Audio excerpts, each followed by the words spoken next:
ஆசிரியர் பெருமக்கள் அனைவருக்கும் இனிய காலை வணக்கம். காலை எழுந்தவுடன் கணக்கு 8வது நாளுக்கான கொஷின்ஸை இன்னைக்கு பார்க்கலாம். இதில் கேள்வி எண் 71. ஒரு தொகை தனி வட்டியில் 3 வருடத்தில் ரூபாய் 815 ஆகிறது. அதுவே 4 வருடத்தில் ரூபாய் 854 ஆகிறது எனில் அந்த தொகை எவ்வளவுன்னு கேட்டிருக்கோம். பாருங்க, 3 வருஷத்துல 815 ரூபா, 4 வருஷத்துல எவ்வளவு ஆகுது அப்படின்னா 854 ரூபா. அப்போ ரெண்டுத்தையும் மைனஸ் பண்ணோம்னா ஒரு வருஷத்துக்கு வட்டி கிடைச்சிடும். மைனஸ் பண்ணோம் அப்படின்னா 39. கரெக்டா? அப்போ இது 4 வருஷத்துக்கான அமௌண்ட்டு, இது 3 வருஷத்துக்கான அமௌண்ட். ஸோ ரெண்டுத்தையும் மைனஸ் பண்ணும்போது ஒரு வருஷத்துக்கான வட்டி கிடைச்சிருது. ஒரு வருஷத்துக்கு வட்டி எவ்வளோ? 39 ரூபா. அப்போ 3 வருஷத்துக்கான வட்டி அப்படின்னும் போது 39 3ஆல் பெருக்கிறோம். 9 27 117 ரூபா. இது 3 வருஷத்துக்கான வட்டி. கரெக்டா? 3 வருஷத்துல அந்த அமௌண்ட் என்னவாகுது? 815 ரூபா ஆகுது. அமௌண்ட்டு 3 வருஷத்துல 815 ரூபா ஆகுது. 3 வருஷத்துக்கான வட்டி எவ்வளோ? 117. அப்போ 815 117 மைனஸ் பண்ணோம் அப்படின்னா அதோட அசல் பிரின்சிபல் என்னன்னு தெரிஞ்சிடும். கரெக்டாக? 3 வருஷத்துக்கு வட்டியோட சேர்த்து இவ்வளோ, 3 வருஷத்துக்கான வட்டி இவ்வளோ. அப்போ அசல் என்னவா இருக்கணும்னா மைனஸ் பண்ணால் போதும். கரெக்டாக? 9 7 1 போயிடுச்சுன்னா 6. அப்போ 698 ரூபாய் தான் அந்த அசல். அதுதான் அவங்க அந்த தொகை எவ்வளவுன்னு கேட்டிருக்காங்க. த சம் இஸ் அப்படின்னா அப்போ 600 ரூபாய் 698. புரிஞ்சுக்க முடியுதுங்களா? ஒரு 4 வருஷத்துலேருந்து 3 வருஷத்துக்கு மைனஸ் பண்ணி ஒரு வருஷத்துக்கு நம்ம வட்டி கண்டுபிடிச்சோம். திரும்ப 3ஆல் தான் பெருக்கணும் இல்லை, நீங்கள் 4ஆல் கூட பெருக்கலாம். 4ஆல் மல்டிப்ளை பண்ணிங்கன்னா 4 வருஷத்துக்கான வட்டி கிடைக்கும். அப்போ இந்த அமௌண்ட்லேருந்து மைனஸ் பண்ணுற மாதிரி இருக்கும். புரிஞ்சுக்க முடியுதுங்களா? சரிங்களா? ஓகே. வேணா இந்த மாடலில் ஒரு கொஸ்டின் தரலாங்களா? இதே மாடலில் நான் ஒரு கொஸ்டின் தரேன் பாருங்க, நீங்கள் ட்ரை பண்ணுங்க. ஒரு தொகை 4 ஆண்டுகளில் ரூபாய் 1300 ஆகிறது. 5 ஆண்டுகளில் ரூபாய் 1450 ஆகிறது. இப்படி வச்சுக்கலாமா? ஒரு தொகை 4 ஆண்டுகளில் ரூபாய் 1300 ஆகிறது. 5 ஆண்டுகளில் ரூபாய் 1450 ஆகிறது எனில் அந்த அசல் தொகை எவ்வளவு? இதான் கொஸ்டின். The some is. புரிஞ்சு முடியுதா உங்களுக்கு? இங்கே 3 4ன்னு கொடுத்துருக்காங்க, நான் 4 5ன்னு கொடுத்துருக்கேன். அதெல்லாம் ஒன்றும் பெரிய விஷயம் கிடையாது இல்லையா? ஓகே, இந்த கொஸ்டின் நீங்கள் ட்ரை பண்ணுங்க பார்க்கலாம். அடுத்ததான் கேள்வி எண் 72. The GCD of a cube b power 4 a b power 5 c square a square b power 7 c இதோட ஜிசிடி, அதாவது மீ போவா என்ன அப்படின்னு கொஸ்டின் கேட்டிருக்காங்க. அப்போ மீ போவா ஜிசிடி அப்படின்னா பவரில் எது சின்னதோ அதை எழுதணும். அப்போ பாருங்க, இங்கே ஏ கியூப், இங்கே ஏ, இங்கே ஏ ஸ்கொயர். எது பவரில் சின்னது? ஏ. அடுத்து பி பாருங்க, B power 4 B power 5 B power 7. எது பவரில் சின்னது? B power 4. So answer A B power 4 அப்படிங்கிறது தான் answer. Option A. Sir C எழுதவே இல்லையே அப்படின்னா சொல்கிறேன், 3த்துலையும் இருந்தால் மட்டும்தான் எழுதணும். இங்கே சிஏ இல்லை, இந்த 2 இடத்துல இருக்குது. அப்போ சி எழுதக்கூடாது. 3 செட்லையும் இருந்தால் மட்டும்தான் அதில் எது பவரில் சின்னதோ அது ஜிசிடின்னு எழுதணும். சரி, ஒருவேளை இதே கொஸ்டினில் அவங்க எல்சிஎம் கேட்டிருந்தாங்கன்னா மீசிமா என்னன்னு கேட்டிருந்தா என்ன சார் பண்ணணும்னா இதை அப்படியே மாற்றி இங்கே பவரில் சின்னது எழுதணுமா, அங்கே பவரில் பெருசு பாருங்கள், a cube A A square. பவரில் எது பெருசு? A cube. பி வருவோம், B power 4 B power 5 B power 7. எது பெருசு? B power 7. சி ஏதாவது ஒன்றே ஒன்றுத்தில் இருந்தால் கூட எழுதணும். சரிங்களா? இங்கே எல்லாத்துலையும் இருந்தால் தான் எழுதணும்னு சொன்னோமா, இங்கே அப்படி கிடையாது. ஏதாவது ஒன்றே ஒன்றில் இருந்தால் கூட எழுதணும். 2த்துல இருக்குது, சி பவர் 2 சி. எது பெருசு? C power 2. அப்போ எல்சிஎம் கேட்டிருந்தாங்கன்னா ஆன்சர் என்ன கிடைச்சிருக்கும்னா ஏ கியூப் பி பவர் 7 சி ஸ்கொயர்னு கிடைச்சிருக்கும். புரிஞ்சு முடியுதா? ஸோ எல்சிஎம் ஜிசிடி ரெண்டுமே நம்ம புக்கில் இருக்கிறது தான். நான் ரெண்டுமே உங்களுக்கு எப்படி பண்ணுறது அப்படிங்கிறத சொல்லியிருக்கேன். அது இல்லாமல் இது தனியாக ஒரு டைப் வீடியோவும் போட்டிருக்கேன். முடிஞ்சால் அதோட லிங்க்கையும் நான் உங்களுக்கு அனுப்பிச்சி விடுறேன். அதை பார்த்தீங்கன்னாலும் இது எப்படி ஃபைண்ட் அவுட் பண்ணுறது அப்படிங்கிறது உங்களுக்கு தெரியும். ஓகேங்களா? இங்கே நான் இன்னொரு கொஸ்டின் உங்களுக்கு கேட்குறேன். P Q cube R square comma P square Q comma P cube Q R இப்படின்னு இருக்குன்னு வச்சுக்கோங்க. இதோட எல்சிஎம் என்ன, ஜிசிடி என்ன? மேலே சொன்னது மாதிரியே தான் ஒரு கொஸ்டின் கொடுத்துருக்கேன். நாங்கள் ஏபிசின்னு இருந்துச்சு, இங்கே பிக்யூஆரை வச்சு கொடுத்துருக்கேன். ஓகேவா? இதுக்கு எல்சிஎம் ஜிசிடி என்ன வரும்ன்றதை நீங்கள் கீழே எனக்கு கமெண்டில் சொல்லுங்கள். ஓகேவா? அடுத்ததான் கேள்வி எண் 73. சிம்பிளிஃபை. இதே மாடலில் ஒரு கொஸ்டின் நேற்றுக்கு பார்த்தோம், ஞாபகம் இருக்கா? என்ன ஐடியா சொன்னோம்? யோசிச்சு பாருங்களேன். யோசிக்க முடியுதான்னு பாருங்க பார்க்கலாம். நேற்று கொஸ்டினை போட்டிருந்தீங்க அப்படின்னா இதுக்கு உங்களால் ஆன்சர் சொல்ல முடியும். நான் நேற்று இந்த கொஸ்டினுக்கு உங்களுக்கு ஹோம்ஒர்க்கும் கொடுத்துருந்தேன். என்ன சொல்லியிருந்தோம் ஞாபகம் இருக்கா? இது ஏ ஸ்கொயர், இது பி ஸ்கொயர். அப்போ A square minus B square formula என்ன? A plus B into A minus B. So just ரெண்டுத்தையும் ஆட் பண்ணுறேன். ரெண்டுத்தையும் ஆட் பண்ணேன் அப்படின்னா 240 இன்ட்டு ரெண்டுத்தையும் மைனஸ் பண்ணுறேன். ரெண்டுத்தையும் மைனஸ் பண்ணேன் அப்படின்னா 102. கரெக்டாக? பை 240. ஸோ கேன்சல் ஆகிடுச்சுன்னா பேலன்ஸ் என்ன நிற்கும்? 102. ஸோ ஆன்சர் ஆப்ஷன் ஏ 102. கவனம் இருக்கா? நேற்று இதே மாடலில் ஒரு கொஸ்டினை பார்த்துட்டு ஹோம்ஒர்க்கும் கொடுத்துருந்தோம். கரெக்டா? ஓகே. இப்போ இன்னைக்கான 3வது கொஸ்டின் இதே மாடலில் ஒன்று கொடுப்போமா உங்களுக்கு? 199 இன்ட்டு 199 மைனஸ் 99 இன்ட்டு 99 பை 100.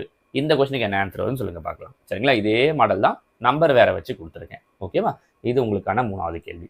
அடுத்ததா கேள்வி எண் 74. Find the LCM of 72, 108, 200 and 2100.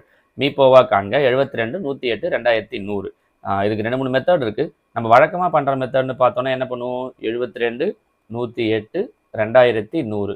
இதெல்லாம் எந்த வாய்ப்பாட்டில் வருது? முதல்ல சின்ன நம்பர்லேருந்து ப்ரைம் ஃபேக்டரைசேஷன் பண்ணுவோம். கரெக்டாக? பகா எண்களில் 2ஆம் வாய்ப்பாட்லேருந்து போடலாம். கொஞ்சம் அதிகப்படியாக தெரிஞ்சது அப்படின்னா நீங்கள் அடுத்தடுத்த வாய்ப்பாட்டிலோட போடலாம். நான் 2ஆம் வாய்ப்பாட்டிலே போடுறேன் உங்களுக்கு. 2 அப்போது 3 2 6, 6 2 12, I 2 10, 4 2, 1 2. இங்கே கவனமாக 0 வச்சுக்கிட்டு I 2 10ன்னு போடணும். அது கவனம் இல்லாமல் போட்டு போகிறீங்க. அது எல்லாமே நம்ம அந்த முன்னாடி ஃபஸ்ட் டைப் சொல்லும்போது எல்சிஎம் ஹெச்எஃப்க்கு சொல்லியிருக்கோம். திரும்ப எல்லாத்தையும் 2ஆம் வாய்ப்பாடு.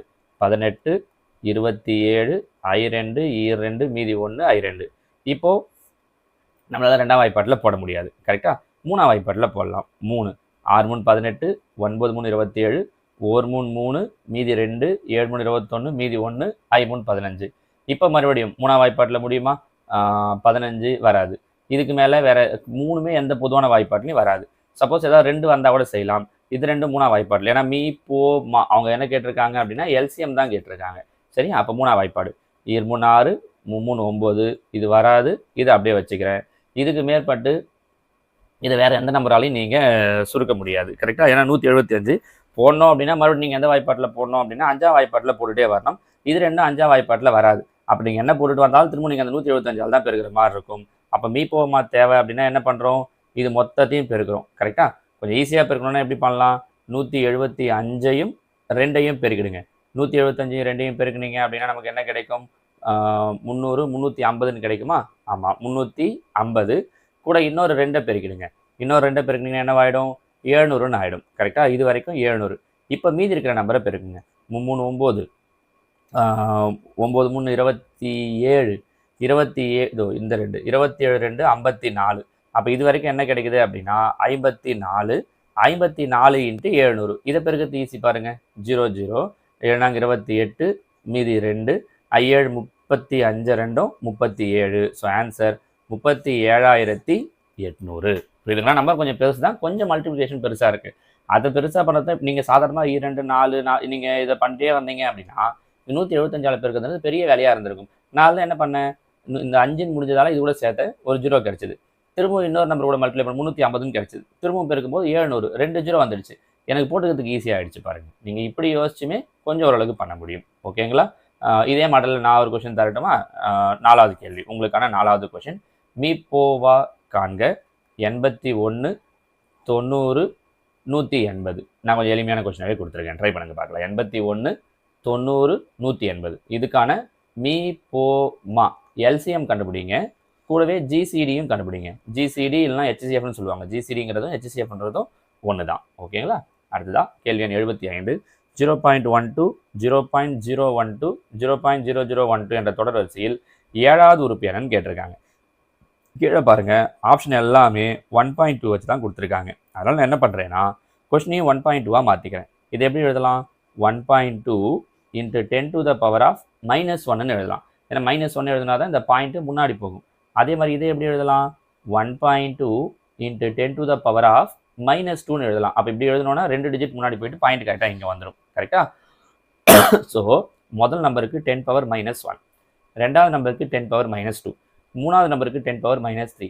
அப்போ அவங்க கேட்குற 7வது நம்பருக்கு என்ன வந்துடும்? நமக்கு 10 power -7. கரெக்டாக? எங்கே இருக்குது? Option D, 1.2 into 10 power -7. நீங்கள் இப்படி யோசிச்சிங்கன்னா தான் உங்களுக்கு ஈஸியாக இருக்கும். புரிஞ்சு முடியுதுங்களா? சரியா? அடுத்ததாக கேள்வி எண் 76. Simplify 9/8 divided by 3/5 of 3/4 + 3/5. நம்ம இதுக்கு தான் ஏற்கனவே ரூல் சொல்லியிருந்தோம். என்ன ரூல் சொல்லியிருந்தோம்? BODMAS rule. நம்ம ஏற்கனவே 2-3 முறை அதை பார்த்துருந்தோம். கரெக்டாக? அப்போது 9/8 divided by 3/5 of first bracket. அப்போ ப்ராக்கெட் இங்கே செய்கிறோன்னா 5 20, குறுக்கு பெருக்கல் செஞ்சிங்கன்னா 3 5 15, 4 3 12. அப்போ என்ன கிடைக்குது? 27/20 கிடைக்குது. கரெக்டா? போர்ட் மாஸ் படி பிராக்கெட் முடிஞ்சது. அடுத்தது ஆஃப். அப்போ 9/8 டிவைடட் பை 3/5. ஆஃப்ன்றது ஒன்றும் இல்லை, ஜஸ்ட் மல்டிப்ளை தான். மல்டிப்ளை தான் நம்ம ஆஃப்னு சொல்லுவோம். அது நீங்கள் பெருசாக சிரமம் பண்ண வேண்டியதில்லை. இப்போ டிவைட் இருக்கு, மல்டிப்ளை இருக்குன்றதுக்காக டிவைடை ஃபர்ஸ்ட் பண்ணக்கூடாது. இதான் ஆஃப். ஆஃபை ஃபர்ஸ்ட் பண்ணணும். கரெக்டா? அப்போ ஆஃப் இது எதுவும் கேன்சல் ஆகாது இல்லையா? So 9/8 divided by 3 × 27 81, 5 × 20 100. கரெக்டா? இப்போ டிவைட் பண்ணுறோம். இப்போ டிவைட் என்னவா மாறிடும் அப்படின்னா மல்டிப்ளையாக மாறிட்டு தலைகள் எது தெரியும் இல்லையா? டிவைடு மல்டிப்ளையாக மாறிச்சுன்னா பக்கத்தில் இருக்கிற ஃப்ராக்ஷன் ரெசிப்ரோக்கலாக மாறிடும். பாருங்கள், 9 9 9 9 81, ஈர்னாங்க 8, 25 100. அப்போ ஆன்சர் என்ன கிடைக்குது? மேலே 25, கீழே 9 2 18. ஆனால் ஆன்சர் அவங்க அதை கொடுக்கல. இந்த மிக்சடு ஃப்ராக்ஷனாக மாற்றிருக்காங்க. 25ல் ஒரு 18 இருக்குது, மீதி என்ன கிடைக்கும் அப்படின்னா 7. ஸோ 1 7/18 எங்கே இருக்குது? தோ ஆப்ஷன் டி 1 7/8. ஓகேவா? போர்ட் மாஸை யூஸ் பண்ணியே ஃபுல்லாக ஃப்ராக்ஷன்ஸை வச்சு கொஞ்சம் கொஸ்டின் டிஃப்ரெண்ட்டாக இருக்குது பாருங்கள். ஓகேவா? அதுதான் கேள்வி எண் 77. 90 150 225 ஆகிய எண்களின் மீ போவா மற்றும் மீ போமா இப்படின்னு கேட்டிருக்காங்க. கரெக்டா? இதுக்கு மெத்தேடு போடாமலே எது ஆன்சர் வரும் வராதுன்றதை முதல்ல கெஸ் பண்ண முடியும். எப்படி அப்படின்னா மீ போவா மீ போமா. மீ போவா தான் ஃபஸ்ட்டு கேட்டிருக்காங்க. ஸோ மீ போவா எல்சிஎம் விட ஹெச்சிஎஃப் எப்பவுமே சின்னதாக இருக்கும். அப்போ ஆன்சரில் முதல் நம்பர் சின்னதாக இருக்கணும், ரெண்டாவது நம்பர் பெருசாக இருக்கணும். ஆனால் இங்கே பாருங்கள் மாறி இருக்குது. அதனால் இது ரெண்டும் கிடையாதுன்ற முடிவுக்கு உங்களால் முதல்லையே வர முடியும். சரிங்களா? இருந்தாலும் மெத்தடாக போட்டே சொல்லிடலாம். பாருங்கள், 90 150 225 எல்லாமே எந்த வாய்ப்பாட்டில் வரும்? 5ஆம் வாய்ப்பாடு. 1 5 5 8 5 40, 3 5 15 0, 4 5 5. மறுபடியும் எல்லாம் எந்த வாய்ப்பாட்டில் வரும்? 3ஆம் வாய்ப்பாட்டில் வரும். 6 3 18, 5 3 15 3. திரும்பவும் பார்க்குறேன் எல்லாம் ஏதாவது பொதுவான வாய்ப்பாட்டில் வருமான்ட்டு. வராது. 6 10 15. கரெக்டாக? ரெண்டாம் வாய்ப்பாட்டில் தான் வரும். ஹெச்சிஎஃப் கண்டுபிடிக்கணும் அப்படின்னா, அதாவது ஜிசிடி கண்டுபிடிக்கணும்னா 3மே பொதுவான வாய்ப்பாட்டில் வரணும். எதுவும் இல்லை. அப்போ ஜஸ்ட் என்ன பண்ணால் போதும்? இது ரெண்டுத்தையும் மல்டிப்ளை பண்ணால் போதும். 5 3 15. இங்கே மட்டும்தான் அந்த ஆன்சர் இருக்குது. ஏற்கனவே 2 ஆன்சர் நம்ம கிடையாதுன்னு ஒமிட் பண்ணி விட்டாச்சு. கரெக்டாக? So answer 15,450. புரிஞ்சுக்க முடியுதுங்களா? சரிங்களா? இந்த எல்சிஎம் ஜிசிடி பற்றி ஆல்ரெடி நான் தனியாக வீடியோ போட்டிருக்கேன். இல்லை சார் இன்னும் சில டவுட் இருக்குது அப்படிங்கிறவங்க நான் வேணா அந்த வீடியோவை உங்களுக்கு இன்றைக்கி குரூப்பில் ஷேர் பண்ணி விடுறேன். அதை பாருங்கள். அதை பார்த்தீங்கன்னா இந்த ஐடியா இந்த பேசிக்கில் தொடங்கி எல்லாத்துலேயுமே அதை சொல்லியிருப்பேன். ஒரு ஸ்கூல் குழந்தைங்களோட லெவலில் தொடங்கி அங்கே நான் சொல்லியிருப்பேன். அதனால் அதை பார்த்தீங்க அப்படின்னா இந்த ட்ரிக்ஸ் எல்லாம் உங்களுக்கு கொஞ்சம் ஈஸியாக புரிஞ்சிடும். ஓகேங்களா? ஏற்கனவே 5 கேள்வி கேட்டிருந்தோமா? இங்கே ஒரு கொஷின், 6வது கொஷின். 45 90 105 ஆகியவற்றின் எல்சிஎம் மற்றும் ஹெச்சிஎஃப் என்ன? இந்த கொஷினுக்கு ஆன்சர் பண்ணுங்க பார்க்கலாம். 45 90 105 ஆகியவற்றின் எல்சிஎம் மற்றும் ஹெச்சிஎஃப். ஓகேங்களா? அடுத்த 78. y minus 1/y equal to 6. Then find the value of y³ minus 1/y³. இதுக்கு நம்ம ஏற்கனவே ஒரு ஷார்ட்கட் வீடியோ உங்களுக்கு குரூப்பில் அமைச்சிருக்கோம் பாருங்கள். அப்படி இல்லைனா ஸ்பெஷல் டெட் 2026 அப்படின்ட்டு யூடியூப்பில் நம்மளோட சேனலில் ஒரு பிளேலிஸ்ட் இருக்கும். ஸ்பெஷல் டெட் 2026னே போட்டிருப்பேன். அதில் இதுக்கு முன்னாடி நான் என்னென்ன வீடியோலாம் அமைச்சேனோ அது எல்லாமே உங்களுக்கு அங்கே ஒட்டுமொத்தமாக இருக்கும். இது வரைக்கும் போட்ட ஸ்பெஷல் டெட்டுக்காக போட்ட எல்லா வீடியோஸுமே அங்கே இருக்கும். அதில் இந்த ஷார்ட்கட்டை நம்ம சொல்லியிருக்கோம். இது மட்டும் இல்லை, இதே மாடல் இந்த பவரில் வருதுன்னா என்னென்னலாம் பண்ணணுன்ற விஷயத்தை அங்கே நம்ம சொல்லியிருக்கோம். அதை பார்த்தீங்கன்னா இந்த கொஸ்டினோட ஐடியா புரிஞ்சிடும். கியூபுக்கு என்ன சொல்லியிருப்போம்? நம்ம இந்த நம்பரை கியூப் பண்ணணும். அடுத்ததான் இங்கே இருக்கக்கூடிய சைன் பார்க்கணும். மைனஸ் இருந்தால் ப்ளஸ், ப்ளஸ் இருந்தால் மைனஸ். அப்போ மைனஸ் இருக்கிறதால ப்ளஸ். அடுத்தது கியூப்னு இருக்கிறதால என்ன பண்ணுறோன்னா இந்த கொடுத்த நம்பரை 3ஆல் பெருக்கிறோம். ஒரு கொடுத்த நம்பரை கியூப் பண்ணுறோம், சைன் சேஞ்ச் பண்ணுறோம், 3ஆல் மல்டிப்ளை பண்ணுறோம். கரெக்டாக? ஏன்றது எல்லாமே நம்ம அந்த இடத்துல சொல்லியிருக்கோம் அந்த ஷார்ட்கட் வீடியோவில். ஸோ 6 கியூப் பண்ண 216, 3 6 18. அப்புறம் ரெண்டுத்தையும் கூட்டினோம் அப்படின்னா 234. So answer option C 234. ஓகேங்களா? அடுத்ததா இங்கே ஒரு கொஸ்டின் கொடுத்துடலாமா? இதே மாதிரியே கொடுப்போம். x minus 1/x, இது 7வது கேள்வி. x minus 1/x equal to 7 எனில் x³ minus 1/x³ மதிப்பு என்ன? இது ஒரு கொஸ்டின். இங்கே இன்னொரு கொஸ்டின் தரேன். x plus 1/x equal to 8 எனில் x³ plus 1/x³ மதிப்பு என்ன? இது ரெண்டுத்தையும் கண்டுபிடிங்க பார்க்கலாம். மைனஸ் வச்சும் கொடுத்துருக்கேன், ப்ளஸ் வச்சும் கொடுத்துருக்கேன். ஜஸ்ட் அந்த சைன் தான் சேஞ்ச் பண்ண போறீங்கன்றதால பிரச்சனை இருக்காது. ஓகேவா? இது 78. அடுத்த 79. இரு எண்களின் மீப்போவா 8 எனில் கீழ்கண்டவற்றுள் எது அந்த எண்ணின் மீப்போமாவாக இருக்க இயலாது? இது ஒரு சூப்பர் கொஸ்டின் பாருங்க. ஹெச்சிஎஃப் கொடுத்துட்டாங்க, எது எல்சிஎம்மா இருக்காதுன்னு கேட்டிருக்காங்க. இந்த ரூலை நம்ம தெரிஞ்சு வச்சுக்கிறது நல்லது. ஹெச்சிஎஃப் கொடுத்துருக்காங்க இல்லையா 8. எல்சிஎம் எப்பவுமே 8ஓட மடங்காக தான் இருக்கும். மீன்ஸ் 8ஆம் வாய்ப்பாட்டில் வரக்கூடியதாக தான் இருக்கும். அப்போ கீழே இருக்கிறதுல எது 8ஆம் வாய்ப்பாட்டில் வரலையோ, ஏன்னா எது மீப்பமாக இருக்க இயலாதுன்னு கேட்டிருக்காங்க. எது 8ஆம் வாய்ப்பாட்டில் வரலையோ அதான் ஆன்சர். 24 8ஆம் வாய்ப்பாட்டில் வரும். 3 24, 6 48, 7 56, 60 தான் 8ஆம் வாய்ப்பாட்டில் வராது. So answer option D 60. ஓகேங்களா? இதே மாடலில் நம்ம ஒரு கொஸ்டின் கேட்பேன். அது ஒரு நல்ல ஐடியா இது. கண்டிப்பாக நீங்கள் தெரிஞ்சிருக்க வேண்டிய ஐடியா. 9வது கேள்வி. HCF of two numbers is 7. Which one of the following can never be their LCM அப்படின்னு கேட்குறாங்க. 8 கொடுத்த மாதிரி நான் 7 கொடுத்துருக்கேன். Option A 42, option B 48, option C 49, option D 70. இது நாலுத்துல எந்த ஆப்ஷன் சொல்லுங்க பார்க்கலாம். ஓகேங்களா? இது 9வது கேள்வி. நீங்கள் இந்த கொஸ்டினுக்கும் ட்ரை பண்ணுங்க. எல்லா அதே மாதிரி உங்களுக்கு ஒரு இப்போ 10 கேள்வி நான் நடத்துறேன்னா 10 கேள்வி நான் உங்களுக்கு கொடுக்குறேன். கரெக்டா? அந்த 10 கேள்வியுமே நீங்கள் எழுதுங்க. அதையும் எழுதி ப்ராக்டிஸ் பண்ணுங்க கண்டிப்பாக. ஓகேங்களா? அடுத்ததா கேள்வி எண் 80. ஒரு வேலையை ஏ ஒரு வேலையை 10 நாட்களிலும் பி 15 நாட்களிலும் செய்து முடிப்பர். இருவரும் சேர்ந்து அந்த வேலையை ரூபாய் 1500 ஈட்டினால் அத்தொகையை எவ்வாறு பிரித்துக் கொள்வார்னு கேட்டிருக்காங்க. இதை நல்லா கவனிச்சுக்கோங்க. இது ஒரு டிஃப்ரெண்டான கொஸ்டின். இது ஏ 10 நாளில் செய்கிறாரு, பி 15 நாளில் செய்கிறாரு. ஏ பி 10 நாள் 15 நாள். ஆக்சுவலாக இந்த அமௌண்ட் வச்சு கேட்கும்போது மட்டும் 2 பேர் வேலை செய்யறதுல அமௌண்ட் வச்சு கேட்கும்போது மட்டும் என்ன பண்ணணும் அப்படின்னா டேஸை இன்டர்சேஞ்ச் பண்ணி எழுதிக்கணும். 2 இடத்துலையும் மாற்றி எழுதிக்கணும். இந்த 15 இங்கே, இந்த 10 இங்கே. இது ஒரு இம்பார்ட்டண்டான விஷயம், ஞாபகம் வச்சுக்கோங்க. என்ன காரணம்னா 10 நாளில் முடிக்கிறாருன்னா 1/10, 15 நாளில் முடிக்கிறாங்கன்னா 1/15 வச்சு ஈஸ்ட் வரும். அதுக்கப்புறம் இப்படி குறுக்கு பெருக்கல் செய்ய வேண்டியது இருக்கும். அதை நான் உங்களுக்கு முதல்ல என்ன சொல்லிடுறேன், இந்த அமௌண்ட் வச்சு சொல்லும்போது மட்டும் 2 பேர் வேலை செய்யறதுல அமௌண்ட் வச்சு கொடுக்குறாங்க அப்படின்னா அப்போ மட்டும் இந்த 2 டேஸையும் அப்படியே இன்டர்சேஞ்ச் பண்ணிக்கோங்க. 15 இங்கே 10 இங்கன்ட்டு. இப்போ கேன்சல் பண்ண முடியுமான்னு பாருங்க. 3 5 15, 2 10. அப்போ ரேஷியோ என்ன கிடைக்குதுன்னா 3:2. இவர் 3 பங்கு ஒர்க்கு, இவர் 2 பங்கு ஒர்க்கு, ரெண்டுத்தையும் சேர்த்தா 5 பங்கு ஒர்க்கு. கரெக்டா? அமௌண்ட் எவ்வளோ தராங்க? 1500 ரூபா தராங்க. அப்போ 1500/5, ஏன்னா 5 பங்குன்றதால 1 5 5, 3 5 15, 0 0. அப்போ ஒரு பங்கு வந்து 300 ரூபாய். ஒரு பங்கு எவ்வளோ? 300. ஏ எத்தனை பங்கு வேலை செய்கிறாரு? 3 பங்கு. அப்போ 3 9. ஏவுக்கு 900 ரூபாய் கிடைக்கும். பி 2 பங்கு, 3 600 ரூபாய் கிடைக்கும். புரியுதுங்களா? ஏவுக்கு 900, பிக்கு 600. அத்தொகையை எவ்வாறு பிரித்துக் கொள்வார்னு கேட்டிருக்காங்க. 900 ரூபாய் 1000 ரூபாய். அவங்க 900 600, 600 900 அப்படின்னு 2 ஆன்சர் கொடுத்துருந்தாங்கன்னா கண்டிப்பாக நம்ம எதை தான் சூஸ் பண்ணோம்னா 900 600 தான் சூஸ் பண்ணணும். அவங்க ஒன்றும் அப்படி கொடுக்கல, கன்ஃபியூஸ் இல்லைன்றதால 600 900 சூஸ் பண்ணிடலாம். நல்லா தெரிஞ்சு வச்சுக்கோங்க. ஏவுக்கு தான் 900 ரூபாய், பிக்கு தான் 600 ரூபாய். சரிங்களா? அவங்க அந்த ஆன்சரை கன்ஃபியூஸ் பண்ணல, தொகை எவ்வாறு பிரித்துக் கொள்வதுன்னு கேட்டு அப்படியே விட்டுட்டாங்கன்றதால பிரச்சனை இல்லை. இல்லாட்டி இந்த ஐடியா யூஸ் பண்ணி இந்த ஆர்டர் படி தான் நீங்கள் ஆன்சரையே சொல்லணும். ஓகேங்களா? புரியுதுங்களா? நான் இதையும் உங்களுக்கு டைம் அண்ட் ஒர்க்கில் ஆல்ரெடி ஒரு வீடியோ போட்டிருப்பேன். அடுத்தடுத்த வீடியோவில் வரும்போது இந்த இதுவும் உங்களுக்கு வரும். சரிங்களா?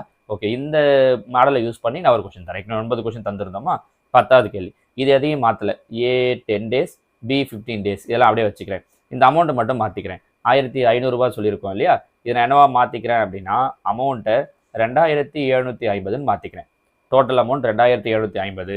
அப்போ ஏவுக்கு எவ்வளோ கிடைக்கும், பிக்கு எவ்வளோ கிடைக்கும் அப்படிங்கிறதையும் ஏவுக்கும் பிக்குமான டிஃப்ரென்ஸ் எவ்வளோங்கிறதையும் சொல்லுங்கள் பார்க்கலாம். இதே இடத்துல நான் 3 கேள்வி வைக்கிறேன் உங்களுக்கு.